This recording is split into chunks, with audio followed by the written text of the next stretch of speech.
Assalamualaikum warahmatullahi wabarakatuh. Perkenalkan, nama saya Amelia Triana dengan NIM 2030701142. Di sini saya akan memenuhi tugas mata kuliah retorika dan public speaking.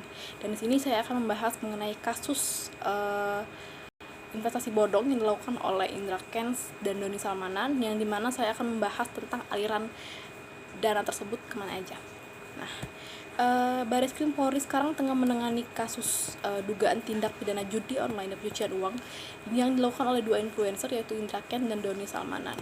Nah, polisi mengimbau agar public figure atau masyarakat umum yang merasa menerima aliran dana dari Indra Kents dan Doni Salmanan ini untuk melapor. Kendati sudah mengeluarkan imbauan tersebut, tapi sejauh ini belum ada aduan-aduan yang masuk ke pihak kepolisian. Kabak Penum Divisi Humas Polri, Kombes Gatot Rapli Handoko, meminta partisipasi masyarakat dalam kasus binomo ini. Gatot kembali mengingatkan agar masyarakat dapat berpartisipasi dengan melapor ke polisian dan menjalani klarifikasi oleh penyidik. Kata Gatot, apabila ternyata tidak dilaporkan, konsekuensi kena UU TPPU.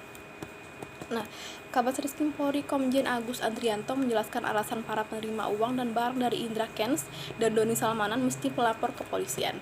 Alasannya, agar pihak terkait dapat lepas dari sanksi tindak pidana dalam kasus dugaan investasi bodong binary option yang menjerat keduanya.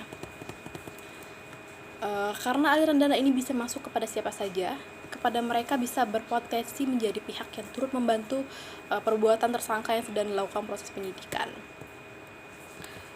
Menurutnya, penyidik nantinya akan melihat niat atas perbuatan atau mens rea dari pihak penerima aliran dana. Sekalipun ada keterkaitan, maka dapat masuk menjadi justice collaborator dan lepas dari penegakan hukum. Artinya tergantung pemeriksaannya, apakah mens rea-nya seperti apa, apakah ada unsur kesengajaan atau ketidaktahuan, sehingga lebih bagus mereka ini melaporkan. Sehingga apabila mens rea-nya nggak ada, kalaupun ada mens rea, nanti yang bersangkutan bisa masuk menjadi justice collaborator.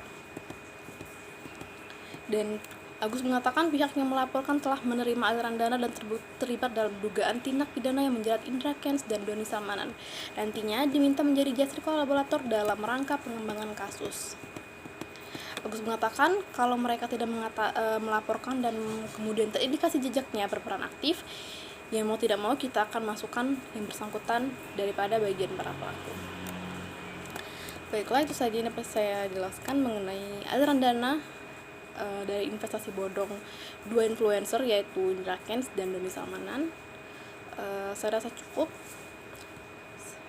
Saya minta maaf jika ada kesalahan dalam menyampaikan materi ini. Pada Allah saya mohon ampun. Wabillahi taufiq wal hidayah. Wassalamualaikum warahmatullahi wabarakatuh.